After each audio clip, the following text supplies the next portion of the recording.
하나님 말씀 보겠습니다. 로마서 3장 20절 한 절만 보겠습니다. 로마서 3장 20절 같이 읽습니다. 그러므로 율법의 행위로 그의 앞에 의롭다 하심을 얻을 육체가 없나니 율법으로는 죄를 깨달음이니라. 아멘. 지난주까지 해서 팔문답을 통해서 모든 인간의 본성이 전적으로 부패하고 또 영적인 선을 전혀 행할 수 없는 전적인 무능력 상태에 있다라고 하는 사실에 대해서 살펴보았습니다.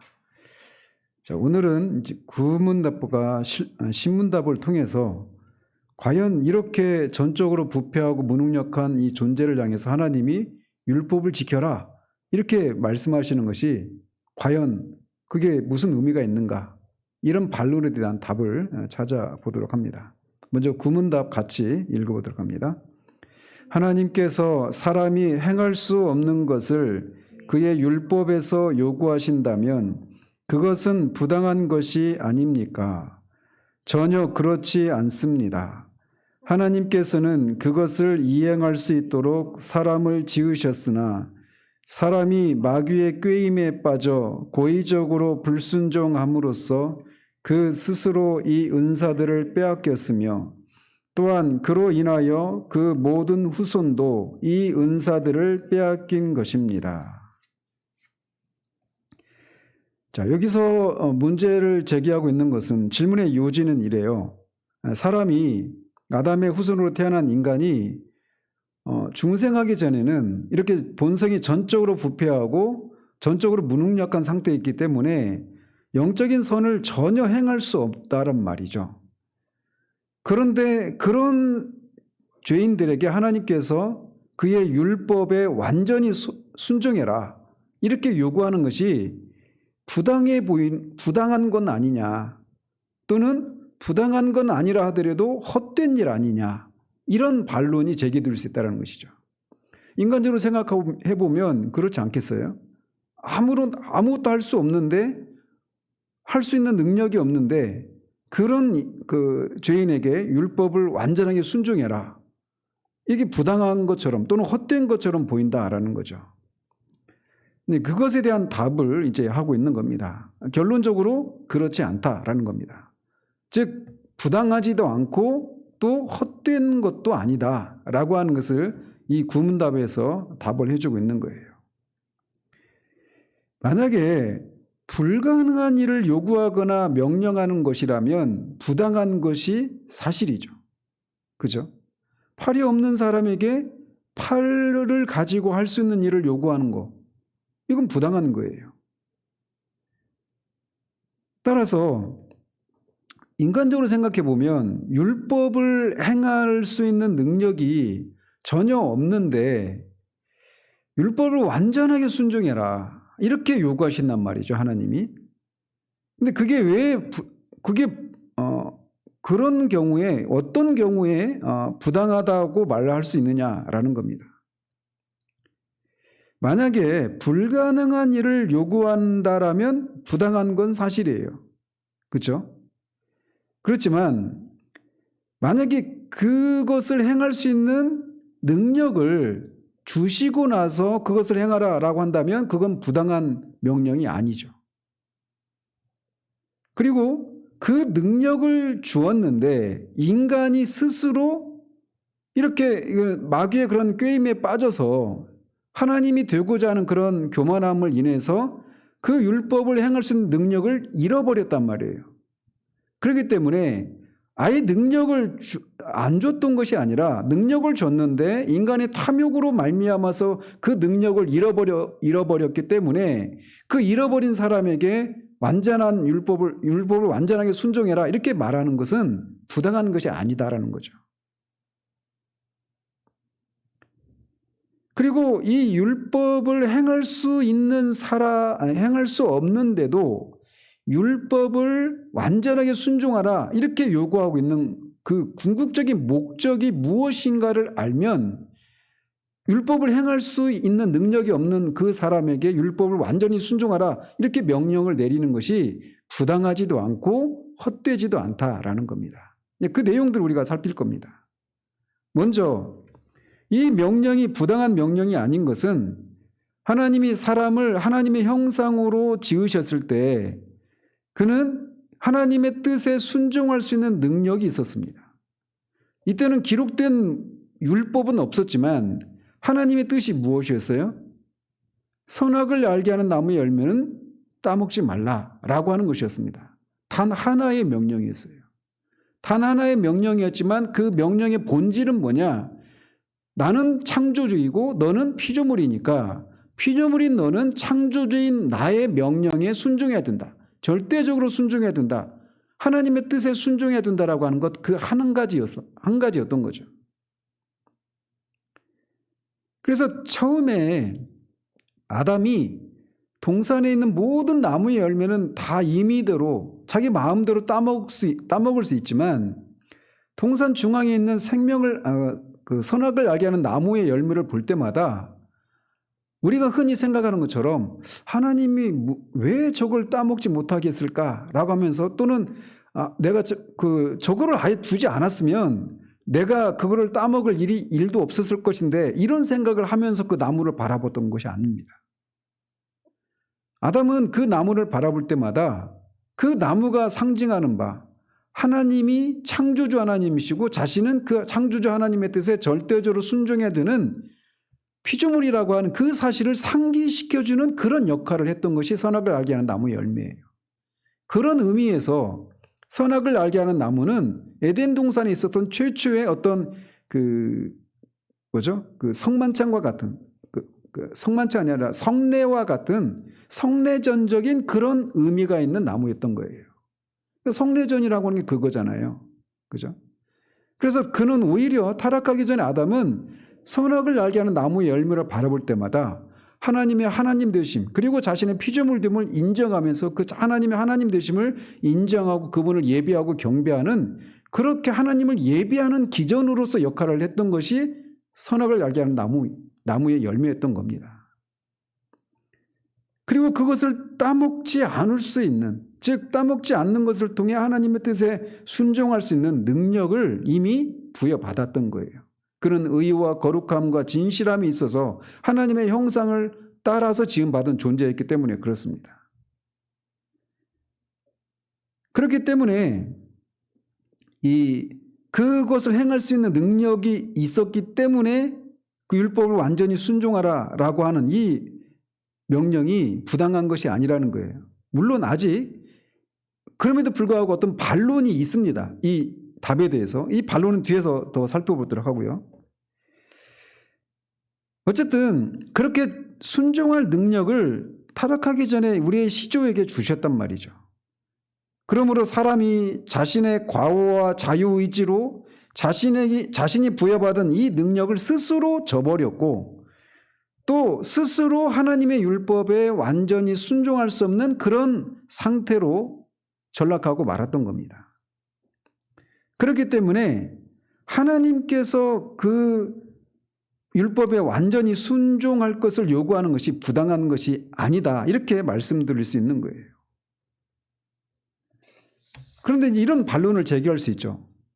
그거는 아담의 경우에는 그렇게 말을 할 수 있지만 아담의 후손으로 태어난 우리들 그래서 우리는 태어나면서부터 이렇게 타락한 본성을 가지고 태어나고 영적으로 선한 일들을 전혀 행할 수 없는 우리에게 그렇게 행할 수도 없는 우리에게 그 율법을 완전하게 지키라 이렇게 요구하는 것은 부당한 것이 아니냐. 우리가 그 율법을 완전히 지킬 수 없는 그런 상태로 빠지게 만든 그 죄를 우리가 지은 것이 아니지 않느냐. 이렇게 반론을 제기할 수 있어요. 그런데 우리가 앞에서도 살펴봤던 것처럼 우리의 시조가 타락할 때 그 시조는 자기 자신들만을 위해서가 아니라 그 아담의 후손으로 태어날 우리 모두를 대표해서 그 의무를 감당해야만 했지만 거기에 실패하는 것을 통해서 이 아담이 그 죄를 지었을 때 아담의 허리에 있었던 우리 모두도 다 그 죄를 지은 그런 결과가 우리에게 주어졌다라는 겁니다.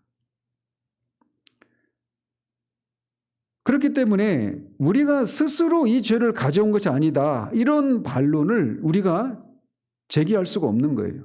만약 이 반론을 우리가 제기할 수 있다라면 예수 그리스도께서 우리를 대신해서 십자가에 죽으시고 다시 사셔서 얻으신 그 의를 우리의 것으로 주장할 수가 없는 겁니다.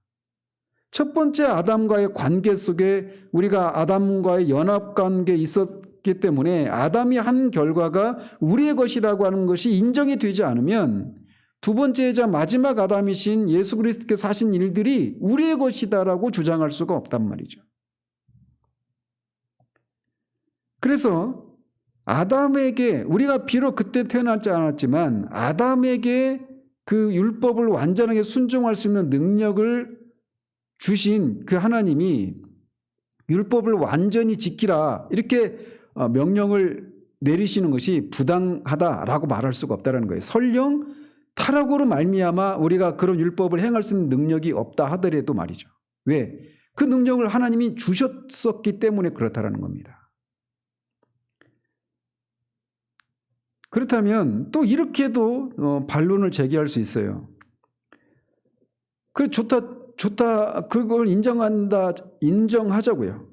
인정한다 쳐요. 즉, 하나님이 우리가 스스로 율법을 지킬 수 있는 능력을 우리 스스로 잃어버렸기 때문에 하나님이 그 능력을 주시지 않고 율법에 완전히 순종하라고 하는 것은 부당하지만 우리 스스로 그 능력을 잃어버렸기 때문에 율법에 완전히 순종하라고 하는 하나님의 명령이 부당한 것은 아니다라고 치자고요.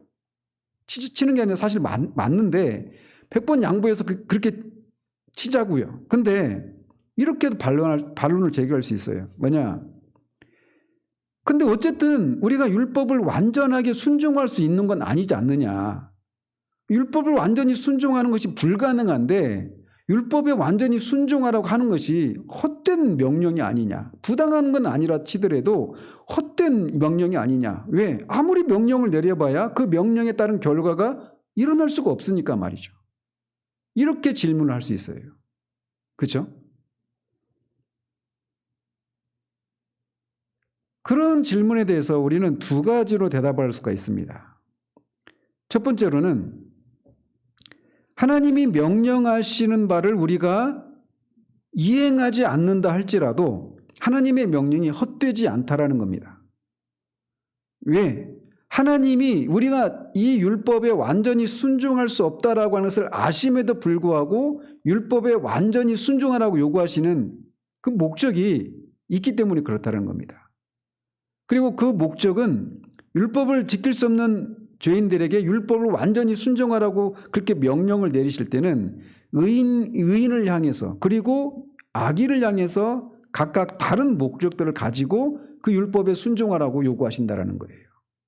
그래서 먼저는 의인들에게 하나님의 명령을 순종하도록 요구하시는 목적이 뭐냐?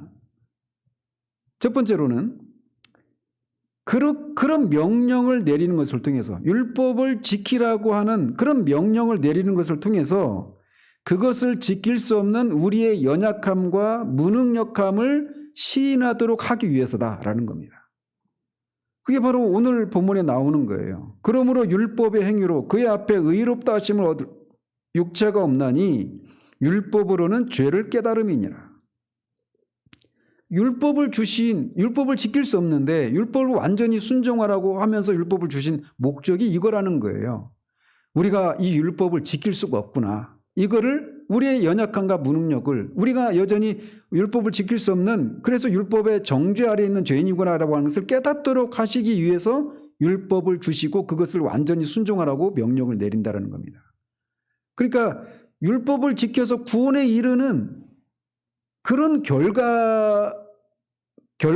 그런 결과를 목적으로 한 것이 아니라 죄인이라고 하는 것을 깨닫도록 하기 위해서 그런 명령을 내렸기 때문에 그 명령이 헛된 명령이 아니라는 거예요. 왜? 의도한 목적이 산출되니까 말이죠.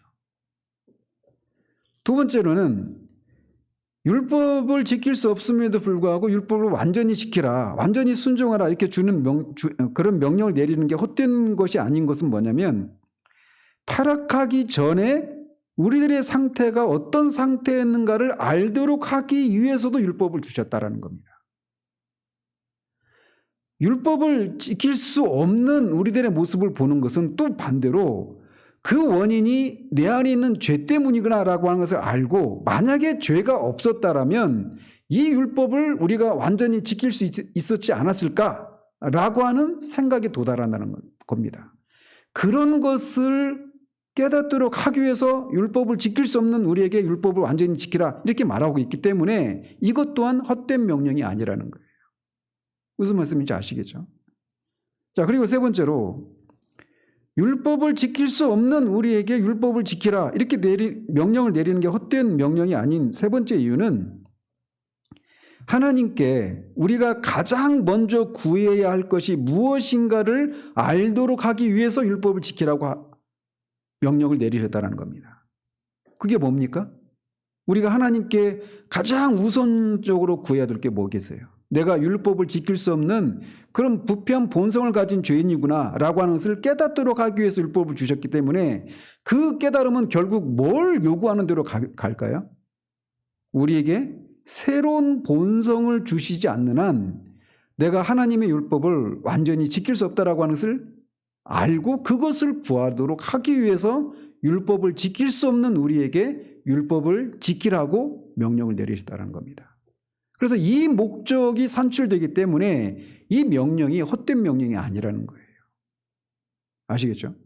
자, 그리고 네 번째로 율법을 지킬 수 없는데 율법을 지키라고 하는 그 명령이 헛되지 않은 네 번째 이유. 그것은 그리스도께서 우리를 대신해서 행하신 일을 깨닫도록 하기 위해서라는 겁니다. 인간은 율법을 지킬 수 없는 그런 내 스스로는 하나님의 요구를 일도 들어드릴 수 없는 순종할 수 없는 그런 전적으로 우리 안에 아무런 소망이 없다라고 하는 것을 알기 전까지는 깨닫기 전까지는 절대로 하나님이 마련하신 의이신 그리스도의 십자가를 바라보지 않습니다. 우리는 어떻게 하든지 우리의 상태를 우리의 힘으로 우리의 노력으로 갱신해 보려고 하는 그런 일들을 한단 말이죠. 그런데 그 율법을 지킬 수 없는 율법을 지킬 수 없는 우리에게 율법을 완전하게 지키라라고 하는 것을 통해 우리의 무능력을 깨닫게 된 그 사람은 결국 우리 밖에서 누군가가 이런 나를 구원하시는 그런 일을 해놓지 않고서는 우리가 이 상태에서 벗어날 수 없다라고 하는 것을 깨닫게 되는 거예요. 그래서 우리로 하여금 그리스도께서 하신 일들을 바라보도록 그것을 소망하도록 하기 위해서 율법을 지킬 수 없는 우리에게 율법을 지키라고 완전히 지키라고 명령을 내리신다는 거죠. 그래서 이것 역시도 이런 그리스도께서 하신 일들을 깨닫도록 하기 위해서 그 결과를 산출해내기 위해서 내린 명령이기 때문에 헛된 명령이 아니라는 거예요. 그리고 마지막 다섯 번째로 율법을 지킬 수 없는 우리에게 율법을 완전히 지키라고 하는 이 명령이 헛된 명령이 아닌 다섯 번째 이유는 우리가 하나님께 새롭게 순종하기를 시작하도록 하기 위해서다라는 겁니다.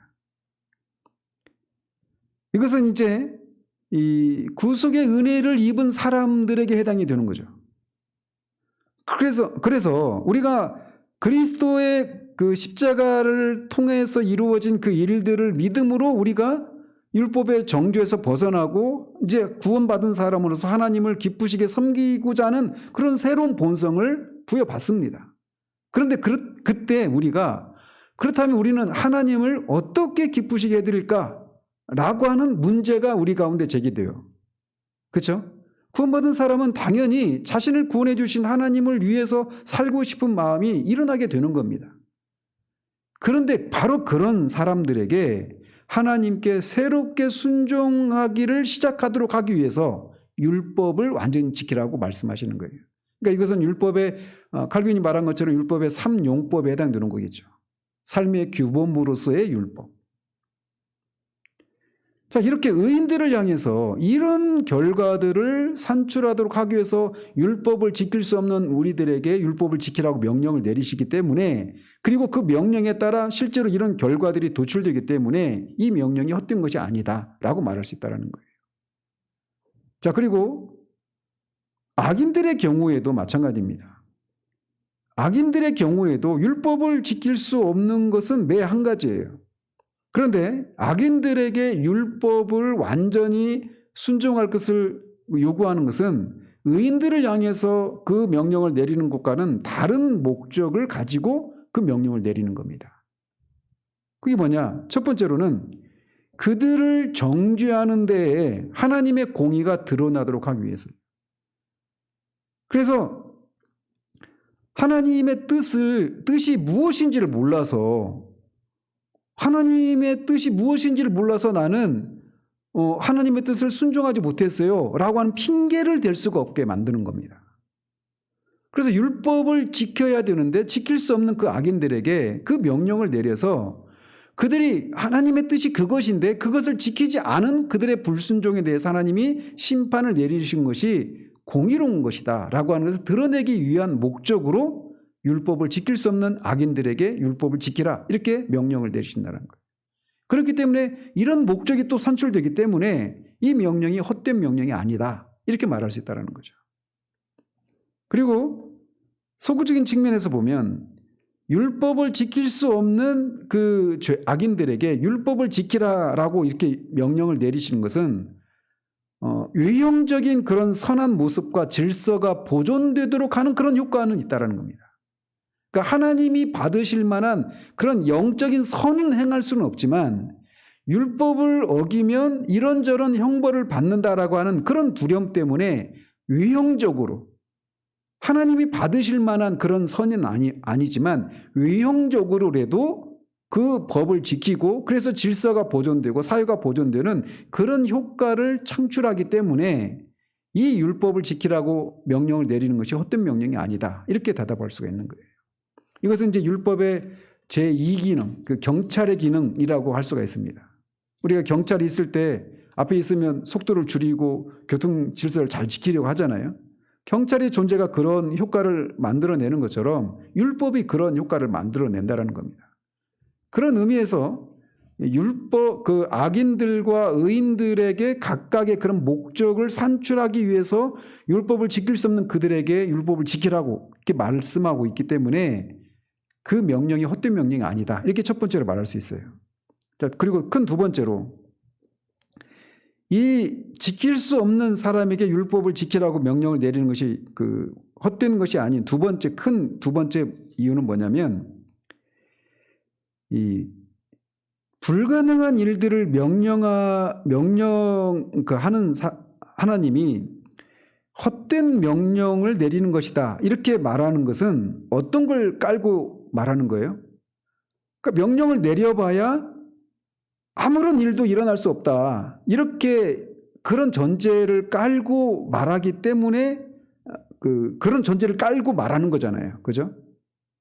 그런데 간과하고 있는 게 뭐냐면 하나님께서는 택한 자들에게 명령하실 때 그들이 할 수 없는 것을 명령을 내리시는 것 같지만 그 명령에 택한 자들이 순종할 때 순종할 수 있는 능력을 주신다는 겁니다.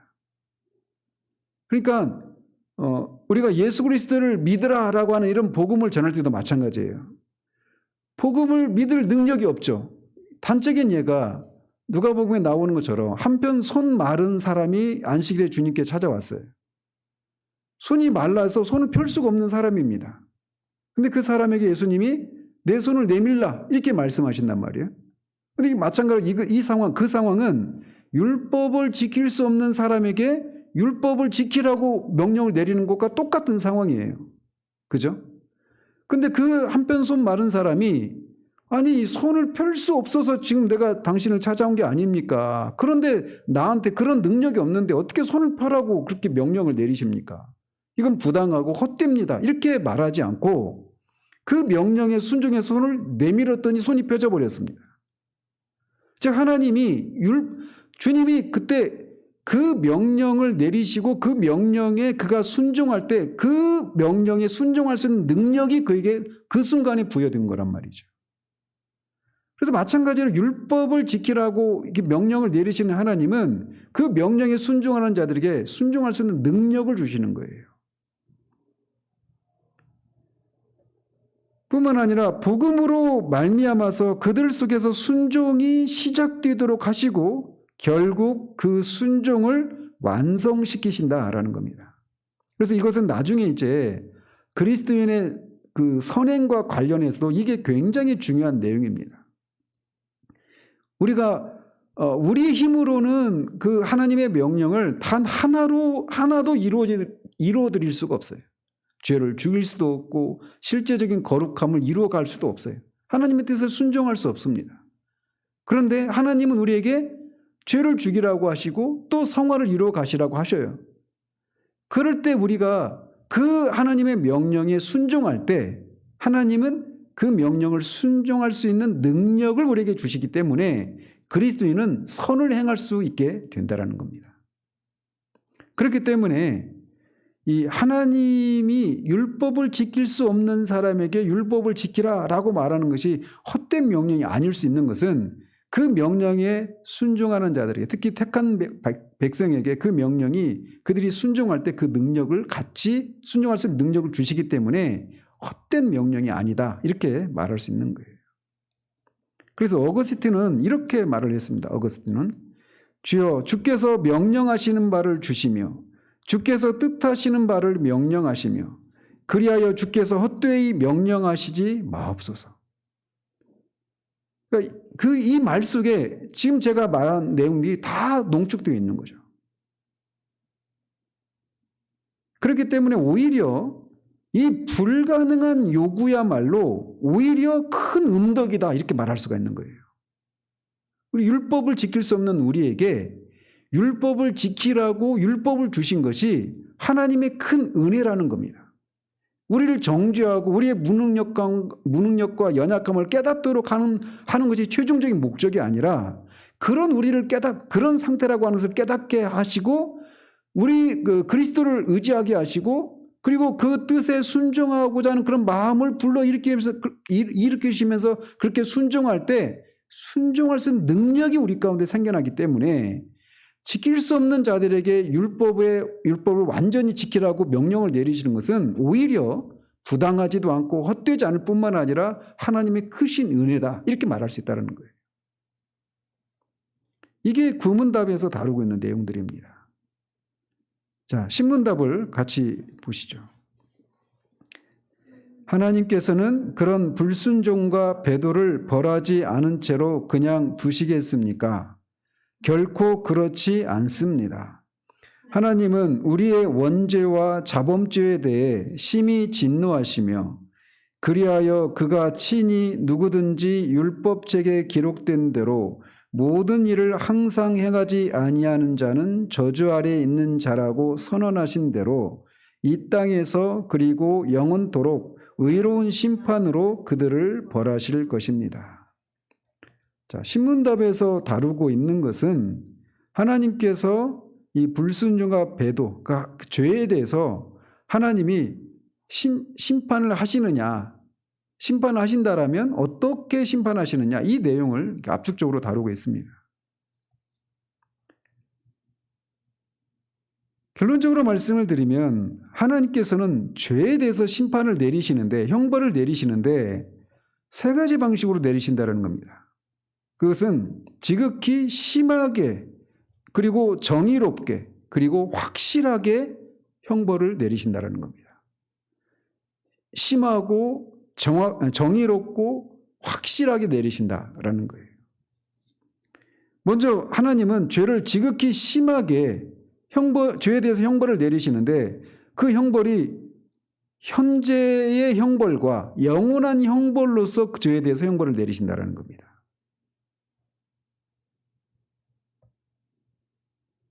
왜냐하면 죄라고 하는 것은 무한히 선하신 하나님을 대적해서 저지른 것이기 때문에 매우 위중하고 큰 것이기 때문에 이 죄에 대해서 하나님은 가장 심각한 방식으로 형벌을 내리시는 거예요. 그 형벌은 현생에서, 이 금생에서, 이생에서와 내세에서 내리는 형벌, 영원한 형벌을 이렇게 내리신다는 겁니다. 그래서 죄에 대한 형벌은 매우 심각하다라는 겁니다. 뿐만 아니라 하나님은 죄를 지극히 공의로운 방식으로 벌을 내리신다라는 겁니다. 왜냐하면 지극히 사소한 죄를 포함해서 모든 죄는 하나님의 율법을 거스르는 것이지 않습니까? 따라서 하나님은 하나님의 공의로운 질서에 따라서 영원한 형벌과 하나님으로부터 내어 쫓김을 당해 그 죄인은 그렇게 하나님의 정의로운 질서에 따라서 영원한 형벌과 하나님으로부터 쫓겨나가는 그런 형벌을 받는 것이 마땅하기 때문에 그렇습니다. 그래서 하나님이 벌을 내리실 때 그 벌은 반드시 율법을 어긴 것이기 때문에 그 율법이 그 요구하는 것에 따라서 공의롭게 그 죄에 대해서 형벌을 내리신다라는 겁니다. 그리고 세 번째로 하나님은 죄에 대해서 형벌을 내리시는데 확실하게 내리신다라는 겁니다. 지극히 확실한 방식으로 벌을 내리신다라는 겁니다. 왜냐하면 하나님은 진실하신 분이시기 때문에 그 율법에서 죄를 지은 자들에게 형벌에 대해 선언하고 있는데 그 선언된 그 형벌을 따라서 그들을 형벌을 내리신다라는 겁니다. 그래서 누구든지 율법책에 기록된 대로 모든 일을 항상 행하지 아니하는 자는 저주 아래 있다. 이렇게 율법에 선포하고 있는데 그 율법을 따라서 그 율법을 어긴 죄인들은 심각하게 그리고 공의롭게 확실하게 형벌을 내리시는데 금생과 내세에서 그렇게 형벌을 내리신다라는 겁니다.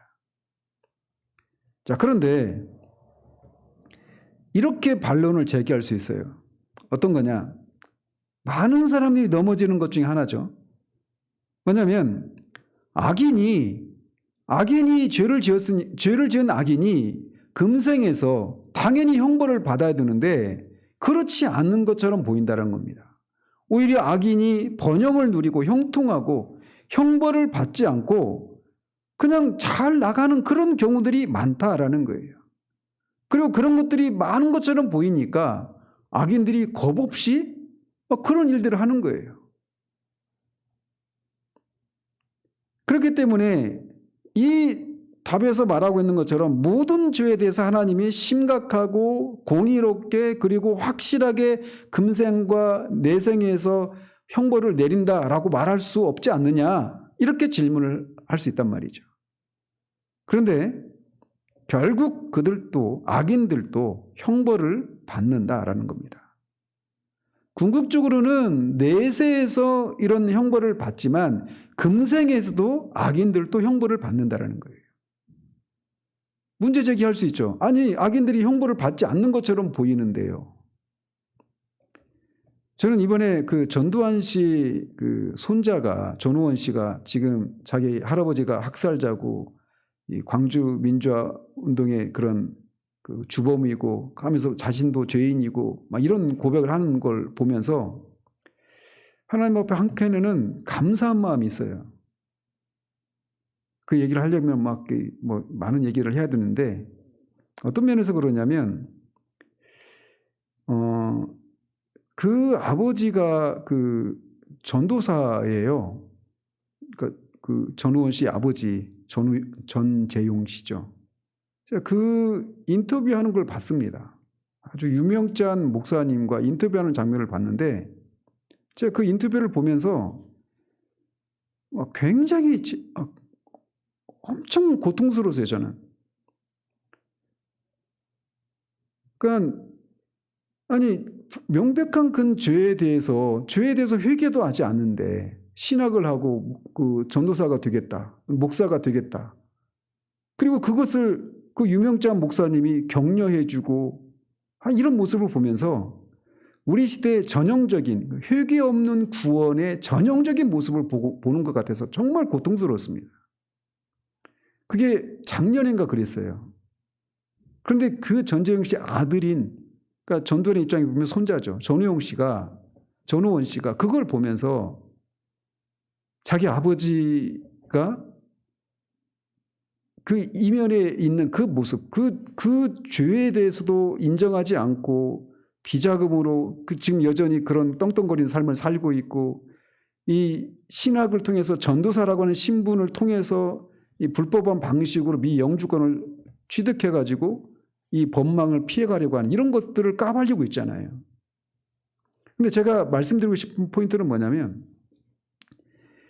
그 전우원 씨가 직접적인 당사자도 아니지 않습니까? 그 광주 그 민주화운동에. 그런데도 어렸을 때부터 그 사실을, 그 진실을 알면서 양심의 그런 고통을 가지고 살았던 거예요. 그러니까 제가 말씀드리고 싶은 건 그 부분이에요. 그 부분. 악인이 잘 살고 그냥 형통하는 것처럼 보이지만 그 내면에 양심이 건너인 그 사람마저도 양심의 그 고통을 계속 가지고 있고, 자살을 시도해서 그 자살하면 그 고통을 벗을 수 있을까 싶어서 자살을 했다가 결국 피할 수 없다라고 하는 것. 하나님 앞에 내가 반드시 서야 되는구나 라고 하면서 이 문제를 하나님 앞에 회개하고 이 가족들이 이런 것들을 폭로하는 이런 일을 하고 있는 이런 모습을 보면서 겉으로 볼 때는 다 형통하고 잘 나가는 것 같지만 그 악인들의 내면에 양심에 이런 고통을 받고 있다라고 하는 것을 보여주고 있다는 겁니다.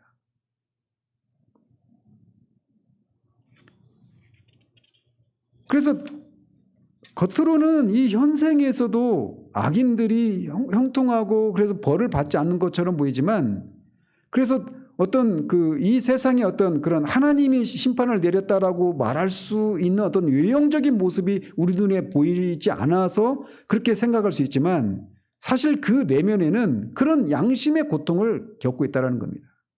그걸 피하기 위해서 다양한 방식으로 그걸 위장하고 있을 뿐이지 그 고통에서 벗어날 수가 없는 거예요.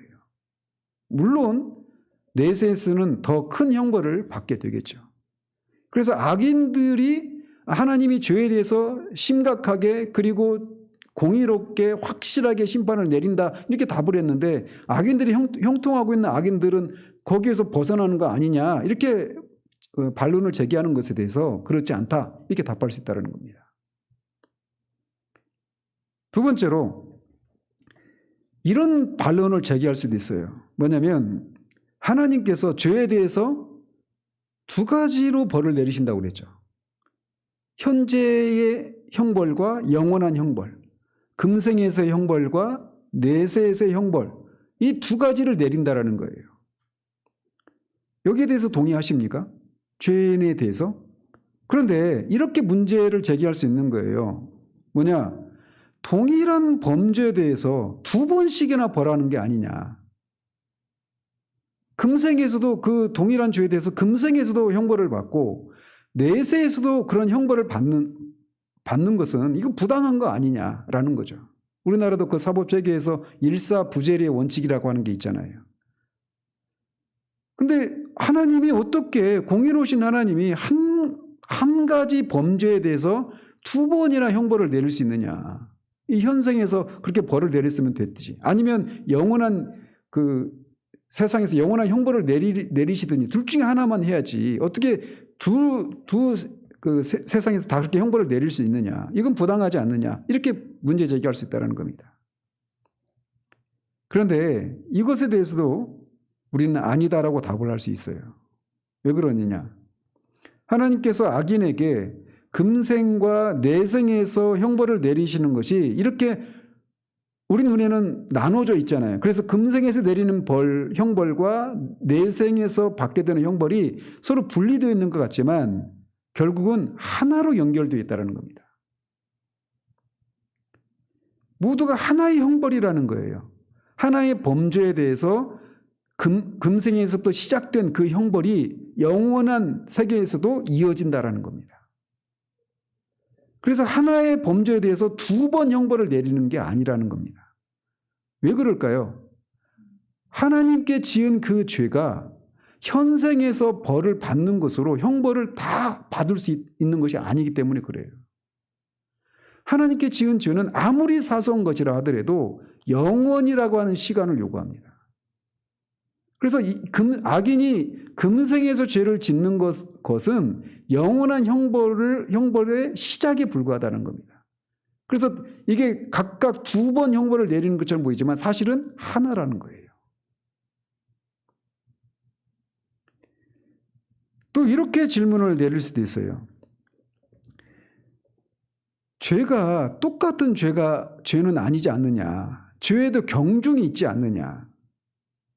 그런데 모든 죄들이 다 영원한 형벌을 받는 것은 이건 부당한 것 아니냐. 이렇게 문제 제기를 할 수 있어요.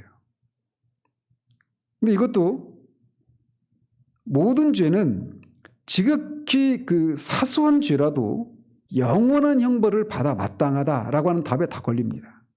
왜? 영원하신 하나님을 향한 죄이기 때문에 영원한 형벌을 받아야 돼요. 그래서 모든 죄는 그게 큰 죄든 작은 죄든 영원한 그 시간에 있어서는 동등합니다. 영원한이라고 하는 시간 속에서 형벌을 받아야 돼요. 그런데 죄의 경중이 어디서 차이 나느냐? 영원이라고 하는 세계에서는 동등하지만 그 형벌의 정도는 차이가 있습니다. 그러나 결국은 영원한 형벌을 받는다라고 하는 측면에서는 동등해요. 그리고 또 이런 질문을 할 수 있어요. 우리에게 좀 위로가 되는 그런 반론과 답이 될 수 있는데, 만약에 이게 모든 인간의 상태잖아요. 그죠? 우리가 다 하나님 앞에 죄인이고, 그래서 금생과 내세에서 영원한 형벌을 받아야 돼요. 금생의 고통과 내세의 영원한 형벌을 받아야 된단 말이에요. 그런데 만약에 하나님이 이렇게 영원한 형벌로 죄를 벌하신다면 우리 모두가 멸망하든지 아니면 하나님의 공의가 만족되지 않든지 둘 중에 하나의 결과밖에는 없지 않느냐, 이렇게 반론을 제시할 수 있어요. 그런데 만약에 하나님이 무엇인가를 하지 않았다라면 이 반론에 대해서 그렇다라고 우리는 답할 수밖에 없습니다. 그런데 하나님이 뭘 하셨느냐? 하나님께서 우리의 죄에 대해서 우리에게 영원한 형벌로 벌하지 않으시고, 그러면서도 그분의 공의를 해치지 않는 그 무엇인가를 하셨다라는 겁니다. 그게 바로 하나님의 아들이 육신을 입고 이 세상에 오셔서 죄가 되어서 십자가에서 우리 대신 죄에 대한 형벌을 받으셨다라는 겁니다. 이 주간이 바로 그 일이 일어난 고난 주간이죠. 하나님께서는 영원한 형벌과 동등한 형벌을 그리스도에게 가하심으로써 그리스도 안에서 우리가 치러야 될 그 죄값을 다 받으셨다라는 겁니다. 그렇기 때문에 우리가 영원한 형벌을 받아 우리가 영원히 멸망하지 않을 수 있는 길이 생겼다라는 겁니다. 마지막으로 이런 질문을 또 할 수 있어요. 만약에 하나님께서 우리 죄를 그리스도에게 그렇게 다 지우시고 그를 벌하셨다면, 그리고 하나님이 정말 그래서 공의로운 분이시라면 우리에게, 즉 믿는 자들에게 더 이상 형벌을 가하시지 말아야 옳지 않느냐라는 거죠. 즉 의인이 금생에서 환난을 당하는 것은 부당하지 않느냐, 이렇게 문제제기를 할 수 있다는 거예요. 그것에 대해서 그가 그렇게 문제제기하는 사람이 착각하고 있는 게 뭐냐? 형벌과 징계를 구분하지 못하고 있는 것이다 라는 겁니다. 의인이 금생에서 당하는 환난은 죄에 대한 형벌이나 죄값을 치르는 것이 아닙니다. 우리가 믿는 사람임에도 불구하고, 구원받은 사람임에도 불구하고 종종 우리도 모르게 우리가 일이 잘 안 풀리고 뭔가 어떤 어려움이 생겨나고 그러면은 내가 과거에 지었던 어떤 죄값 때문에 하나님이 이런 형벌을 내리는구나 이렇게 생각하는 경우들이 있어요. 그런데 그것은 믿는 사람들에게 일어나는 그런 각종 재난과 고난 이런 것들은 환난이나 이런 것들은 형벌이 아닙니다. 이미 그리스도를 통해서 우리가 치러야 될 그 죄에 대한 죄값, 형벌은 다 받았어요. 오히려 그런 환난은 우리를 낮추시기 위해서 아버지께서 베푸시는 징계라는 겁니다. 그리고 징계가 잠시는 우리를 슬프게 하고 고통스럽게 하지만 그 징계를 우리가 바르게 받으면 우리가 더 연단을 통해서 더 정결한 모습으로 주님 앞에 나타날 수 있도록 하기 위해서 그렇게 환난과 고난을 허락하신다는 거죠. 그렇기 때문에 이 구문답과 신문답에서 말하고 있는 바대로 하나님이 율법을 지킬 수 없는 자들에게 율법을 완전히 지키라고 명령을 내리시는 것은 오히려 선한 결과를 만들어내는 그런 것이기 때문에 부당하지도 않고 헛된 명령도 아니다라는 겁니다. 그리고 그렇게 형벌을 받아 마땅한 우리에게 하나님이 우리가 영원한 형벌을 받아 멸망해야 되는데 그런 우리에게 멸망이 아닌 생명의 길을 열어놓으셨다는 거예요. 바로 그분이 우리 주 예수 그리스도의 십자가 사역입니다. 이 한 주간도 우리가 주님이 우리를 위해서 십자가에서 받으신 그 고난이 우리를 어떤 상태 가운데서 건지셨는가를 다시금 깊이 묵상하고 그 일을 행하신 주님과 하나님 아버지를 향한 사랑과 감사가 우리 가운데 새롭게 되어지기를 바랍니다. 기도하겠습니다. 하나님 아버지, 율법을 지킬 수 없는 죄인들에게 율법을 완전히 지키라고 하는 것이 부당한 명령이 아니냐, 헛된 명령이 아니냐라고 하는 반론의 구문답과 신문답을 통해서 그렇게 명령을 내릴 때 의도했던 목적이 율법을 완전히 순종하도록 하기 위한 것이 아니라 거기에 이르도록 하기 위한 작업들을 산출해내기 위한 명령이기 때문에 그게 부당한 것도 아니고 헛된 것도 아니고 오히려 하나님의 은혜라고 하는 것을 우리가 살펴봤습니다. 그래서 우리에게 하나님이 율법을 주신 것이 우리를 구원에 이르도록 하기 위해서, 그리스도를 붙잡고 구원에 이르도록 하기 위해서, 또 구원받은 후에 구원의 은혜를 베푸신 하나님을 기쁘시게 해드리는 삶을 살 수 있도록 하기 위해서 우리에게 율법을 주셨다라고 하는 것을 우리가 기억하기를 원합니다. 영원한 형벌을 받아 마땅한 우리를 대신해서 하나님의 아들이 십자가에서 죽으신 그 고난의 주간을 우리가 지나고 있습니다. 이 고난의 주간에 우리가 어디에서 구원받은 사람인지 또 어디로 구원받은 사람인지를 다시금 일깨울 수 있도록 도우시고 그런 것이 가능하도록 하신 그리스도의 십자가의 그 의미를 깊이 되새기고 또 그런 은혜를 베푸신 하나님을 향한 감사와 찬양이 사랑이 우리 가운데 새롭게 될 수 있도록 도우시기를 원합니다. 예수 그리스도 이름으로 기도합니다. 아멘.